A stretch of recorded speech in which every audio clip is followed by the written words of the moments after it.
7 de la mañana con 2 minutos y ya está aquí en la cabina de Radio Atalaya 680 AM como todos los viernes. Nuestro panelista, el doctor Byron López Castillo.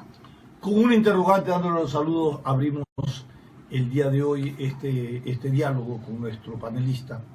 ¿La troncha como política o la política como troncha? Y esta interrogante viene de ver cómo en la Asamblea Nacional, para efecto de la reorganización, se generan un sinnúmero de movimientos y de juegos de intereses que al final el pueblo ecuatoriano quiere saber si ese juego de intereses o ese ejercicio democrático de intereses responde a los intereses de la sociedad o de intereses de prebendas particulares o de grupos representados, políticos representados en la Asamblea Nacional. Porque frente a lo que recibimos, yo creo que no podemos detenernos a verificar la satisfacción de un asambleísta, de otro, o de un bloque, o de otro bloque, bloque. Tenemos que hacerlo desde la agenda nacional, desde las decisiones, para que en la asamblea se tomen y la sociedad considere y vea que el país tiene otro ritmo y tiene otro derrotero. Buenos días y bienvenidos. Buenos días, señoras y señores. La pregunta suya no me parece muy oportuna, con todo el respeto que se merece a Agustín Ibaén. Interrogante, no es pregunta. Interrogante, pregunta. No creo que se trata ni de troncha para la política, ni de la política para la troncha. Eso sería hablar negativamente cuando estamos obligados a hablar positivamente en un momento tan difícil como el que vive el país. Yo entiendo que lo que está sucediendo en el Ecuador es algo que tenía que pasar. 300 años de correísmo, esa fue una ilusión de los sumisos y de los fieles que creyeron en esa promesa. En 10 años, el país ha visto cómo la Revolución Ciudadana de mentes lúcidas y manos ardientes ha colocado al país en una situación sumamente grave. Frente a eso, ¿qué hay que hacer? Primero, entender que no van a ser los políticos o los politiqueros, llamémoslo como quiera, los que van a solucionar este país. Quien tiene que empujar, quien tiene que arrimar el hombro, quien tiene que actuar férreamente unida es la sociedad ecuatoriana, integrada por todos los sectores que la conforman, para que ella haga entender al poder político, sea ejecutivo, sea judicial, sea legislativo, la necesidad de ir al cambio que el país necesita. En este momento, por ejemplo, se están dando pasos que demuestran el deseo de ir a lo que el país quiere. La resolución tomada el día de ayer por la Corte Constitucional, por ejemplo, demuestra que este organismo, que fue sumiso al régimen anterior, ha cambiado de criterio frente a la realidad actual. ¿Por qué digo esto? Porque los trabajadores ecuatorianos, inmediatamente después que el presidente Correa reformó la ley laboral para que el techo de las utilidades sea de hasta 24 salarios mínimos y nada más, los trabajadores, presentaron a través de sus distintas organizaciones las reclamaciones ante la Corte Constitucional planteando la inconstitucionalidad de esa ley, de esa reforma. ¿Por qué era inconstitucional? Porque violentaba derechos constitucionales de los trabajadores que son intangibles e irrenunciables. Sin embargo, la Corte Constitucional archivó las reclamaciones formuladas por los trabajadores. Ahora que ha cambiado el panorama, en menos de lo que canta un gallo, opina en sentido que debió haber opinado a tiempo, para que entonces sí, la Corte Constitucional hubiera merecido el aplauso del pueblo, que por encima de la posición de un presidente estaba la cuestión de la defensa constitucional. La Corte Constitucional en cualquier parte del mundo donde existe es un alto organismo de control constitucional, no es un organismo o tribunal de cuarta instancia como aquí desgraciadamente quieren hacer aparecer. Es un tribunal distinto de control constitucional. Está integrado en otras partes de otros países, aquí en Colombia, vecinos nosotros, por verdaderos juristas con gran experiencia en el campo constitucional que dictan sentencias y resoluciones que asombran al pueblo colombiano y también al pueblo que lo lee. Con este análisis, la Corte Constitucional acaba de dar un paso positivo. Ha regresado la paz y la tranquilidad a muchos lugares ecuatorianos que estaban siendo víctimas del impacto doloroso de haber tenido que sufrir una merma en sus utilidades a consecuencia de esa ley. Ese es, por ejemplo, para mí un paso positivo. Pero ahora la Corte Constitucional también está en la obligación de despacharlo más rápido y le están presionando ya a los trabajadores otros aspectos vinculados también con el ámbito laboral, que se permita lo que se derogó en aquella vez, la vigencia de la organización sindical, por ejemplo. Los gremios profesionales tienen que levantarse, porque con las leyes que se dictaron en ese momento se destruyeron los organismos colegiados, llámense colegios de abogados, de arquitectos, de médicos, veterinarios, cortándoles toda la posibilidad de ser un gremio en defensa de sus intereses. Entonces, así es como tenemos que ir viendo, poco a poco. He dicho y ratifico ahora, desmontar la maquinaria elaborada por la Revolución Ciudadana desde la Constitución de Montecristi hasta la última ley que se hubiera dictado es bastante difícil, no imposible, difícil. ¿Por qué? Porque manda algún tiempo. Eso se planteó en el Ecuador con el objeto de ¿qué? De mantener un régimen totalitario de 300 años, de permitir que con las leyes que se dictaron se permita el peculado y la impunidad. Eso tiene que irse desbaratando paulatinamente. Y así como hablo del Tribunal Constitucional en el ejemplo que pongo al azar, por el momento que tenemos que estos largos para hablar, también debo destacar la gestión que está cumpliendo el Consejo de Participación Ciudadana Transitorio. Está actuando en forma enérgica, inmediata. No se puede pedir más. No seamos tan violentos para querer que las cosas se arreglen en 8 días. Eso no se puede. Pero usted ve la actuación que está teniendo en los pronunciamientos que hacen cada uno de ellos. El doctor Trujillo dijo ayer, por mí quisiera que todos estos tipos estén en las cárceles, pero no podemos hacer sino respetando el debido proceso con el manejo de la justicia. Eso es. ¿Qué debe hacerse entonces? Que ese Consejo de Participación Ciudadana, de acuerdo con la ley que sí se lo permite, y para eso fue designado este transitorio, empiece a analizar la conducta de todos los organismos de control del país, Judicatura, Fiscalías, Procuraduría, Contraloría, Defensoría del Pueblo, Defensoría Popular, etcétera, etcétera. Todos los organismos son nombrados por la Corte Constitucional para que se pueda entonces... Nombrado por la Corte, por el Consejo de Participación Ciudadana. Me equivoqué, exactamente, muchas gracias por el Consejo de Participación, para que esa estructura se vaya cambiando. Y no es cuestión, ya aclaremos bien aquí, no es cuestión de cambiar de hombres o de mujeres. El cambio no es de falda por pantalón, de pantalón por falda. El cambio que tiene que haber es un cambio de modelo, de concepción distinta del que quiso imponer el régimen anterior. Así es como debemos entender, tener confianza y fe. El Ecuador no va a desaparecer. El momento que viene es difícil, sí.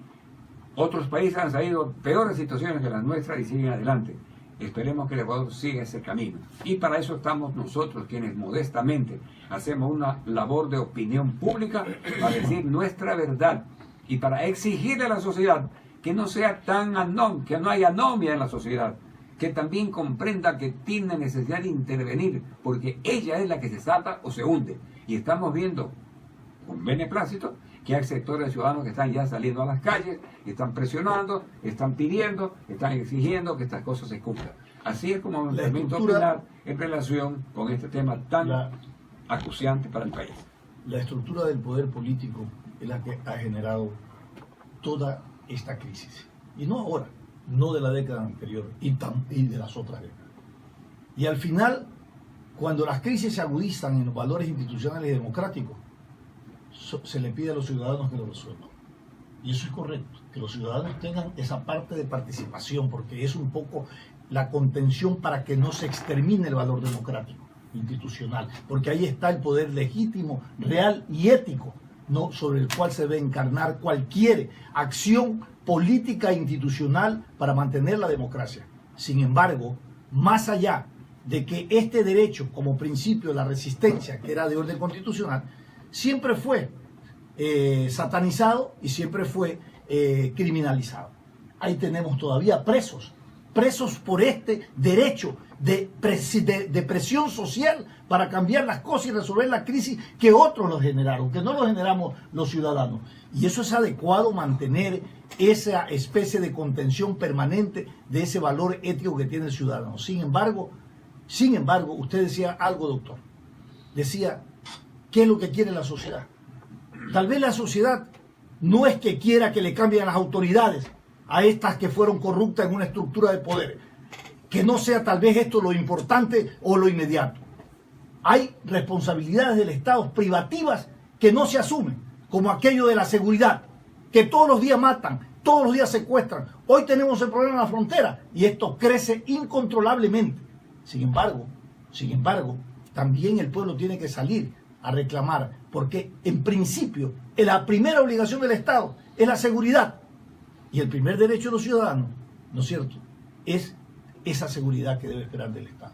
Y esto campea, esto nadie lo detiene, tenemos problemas muy serios. Entonces, empezar a trabajar paralelo a toda esta reinstitucionalización, en leyes, en reglamentos, en disposiciones gubernamentales que te garanticen la cotidianidad, la vida de la gente, que todos los días es un atentado. Hoy uno sale de su casa muy preocupado, no sabe cómo sale, no sabe si regresa, hermano, todos los días. Y esto, ¿hasta cuándo esperamos? Sí, ¿A modo Fonsi la vida? No, señor. Despacito, hay no. que poner rápido y exigirle al gobierno que haga lo que tiene que hacer, que es su primera responsabilidad, darnos esa garantía.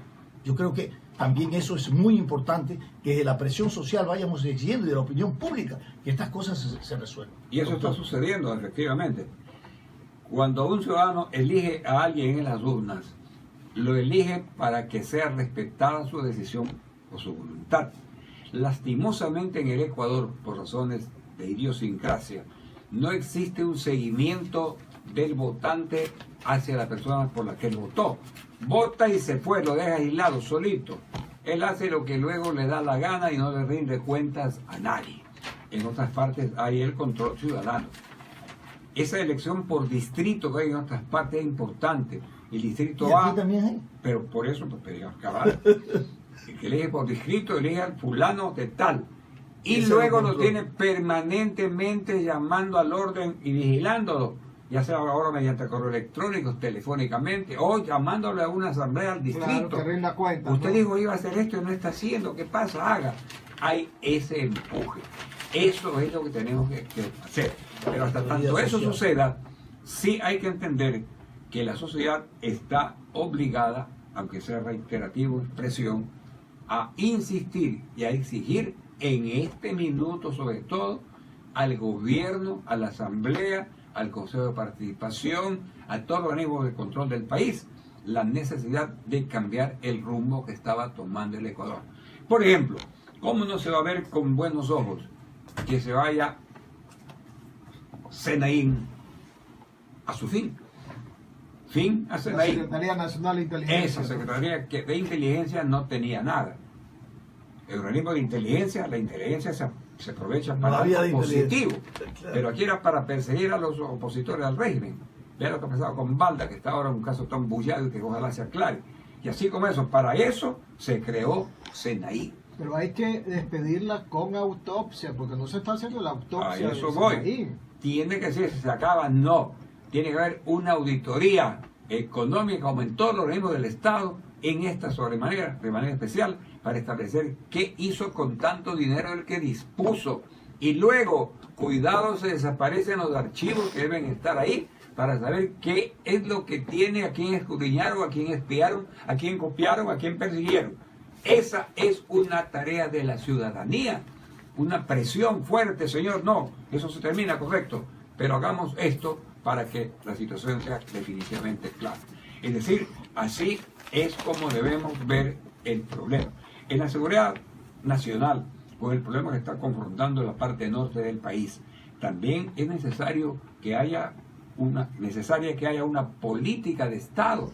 No es cuestión de dar discurso tras discurso, tiene que haber una política. ¿Cómo es que vamos a salir de este problema? No es cuestión de reunirse el ministro A con B y C con D para dar discursos. No, ni vigilar las carreteras, ni revisar los camiones que van con cargamentos, no. Una política de estrategia política internacional. Si debemos tenerla, ojalá la tengamos. Si no, tienen que empezar por hacer esta cuestión que es necesaria. Esto está tomando demasiado cuerpo. Ya son 3 o 4 ataques al norte. se abre una penetración permanente hacia el norte del país, tanto en la costa como en el oriente. Son las fuerzas de la FARC que no se rindieron ante el llamado de la paz que hizo su país, los que huyeron con armas posiblemente, se conectaron una vez más con el narcotráfico, se metieron a nuestro país y ahora están haciendo de la suya. Eso no podemos permitirlo. Felizmente tenemos unas Fuerzas Armadas que todavía se mantienen con bastante rigor en defensa de los intereses nacionales. A la que de todas maneras hay que apoyarla con dinero, con pertrechos, Claro, con equipos, con tecnología sí de no última. es cuestión, esto no es cuestión de palabras nomás. No, pues. Es una lucha con equipos estratégicamente modernos Los subversivos andan también para preparándose, vigilar el ¿no? espacio aéreo, el Claro. espacio marítimo, etcétera, etcétera, porque los otros, los insurgentes, los que se están metiendo, eso cuentan con equipos supersónicos de último modelo, que no pueden el ejército ecuatoriano o el Estado ecuatoriano mirar con indiferencia que ellos sí tienen y nosotros no. ¿Y qué hacemos entonces con la inseguridad interna? Lo que hablamos ahora es de la seguridad externa en el orden territorial. Importamos la guerra en función de la paz, entre comillas, que Colombia firmó. En la inseguridad ¿Qué interna, hacemos con la inseguridad interna? Porque todos los días 5 o 10 manes acabillados, muertos, mujeres asesinadas, violadas, todos los días. Me contaba el Peli que anoche mataron a un tipo a 10 metros de mi casa. Pero si Sí, ahora uno va y ve una moto, uno va en su carro, ve una moto, Sí. chuta, uno dice, algo me va a pasar. Oiga, pero es que es una situación Para terrible. variar fue una moto que así es. ¿Qué hacemos? Eso también le corresponde a la fuerza pública, que es la Policía Nacional. Hay que analizar ciertos aspectos de carácter sociológico para determinar el porqué del auge delictivo. Aquí hay una alta población ecuatoriana que no tiene empleo fijo, una alta población ecuatoriana que no tiene un salario mínimo para sobrevivir. Y entonces la doctrina penal dice cuando se vive una situación así, surge lo que se llama el estado de necesidad. Si el hombre frente a una urgencia de sobrevivir comete un acto que es delictivo para sobrevivir. Quienes han leído la novela Los Miserables de Víctor Hugo ven cómo Jean Valjean, que fue el protagonista, empieza la novela de la época de la Revolución Francesa, quienes no han leído saben bien, un hombre muerto de hambre que roba en una panadería. Pero eran delitos famélicos. Claro. Eran delitos famélicos. Roba. Pero esto no es delito famélico. No, aquí le digo matan a como un gente. ejemplo, para poner que aquí hay alto porcentaje de gente que está entrando en ese ámbito a consecuencia de la falta de trabajo. Pero Sí, no es pero eso- justificación. pero no la Dos, criminalización. el permiso que existe para el microtráfico de drogas Eso. y que hasta este momento la Asamblea Nacional se hace la sorda, la muda y la ciega y no toca el fondo del problema. ¿Qué le cuesta derogar de un solo tajo esa ley que permite el microtráfico, pero No es ley.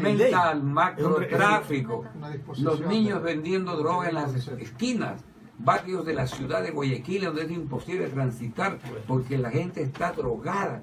Esos problemas no se pueden arreglar sino con mano dura y con medidas correctivas Esos son a los- tiempo. ¿Qué pedimos que se hagan? Esos son los temas que queremos que Acá se los fue- arregle. Mire, lo de la tabla, mi querido doctor, es un decreto ejecutivo. Nada más. Y eso es lo que quiere la sociedad. Eso Le está clama pidiendo a todos gritos. los días. Grita. ¿Por qué no lo hace? Eso está pidiendo a Y gritos está la sociedad. preocupado de otras cosas. La frontera sobre hechos consumados después de que han matado a 4 o 5 efectivos Fuerzas Armadas. de las Fuerzas Armadas. Señores, hay cosas elementales. La CNI, claro, y todavía sigue, ¿cómo es? La garantía y la seguridad para el expresidente, por ejemplo. ¿No? Así es. Un costo elevadísimo. Claro, Eso entonces es lo estas que- contradicciones. Mire, este programa tiene esta orientación, es muy claro. Nosotros estamos aquí para criticar y para proponer. Eso es No lo que se somos hace. destructivos, Nada, sí. tampoco somos pues, que nos creemos dueños de la verdad, no. Aquí venimos a plantearle al país a través de estos micrófonos nuestros pensamientos y nuestra manera de considerar el problema, para exigirle a la sociedad que también se una en esta lucha, pero sobre todo para exigir desde esta columna periodística radial estas cosas que estamos pidiendo a la legislatura, que enderece sus pasos, que arme un gran frente nacional frente al momento que vive el país. Otro ejemplo que siempre pongo y cuando hablo de estas cosas lo hago y lo hago ahora. Chile es un ejemplo modelo, un modelo de ejemplo, como quiera llamarse, para la política latinoamericana. ¿Por qué no seguimos ese ejemplo? Aquí se unen perros y gatos, enemigos y adversarios, enemigos y amigos. ¿Para qué? En una gestión de unidad nacional, para formar un programa de gobierno, de legislación o de lo que sea, que nos permita cumplir con el papel de ser un país que busque el cambio. Esa es nuestra manera de pensar.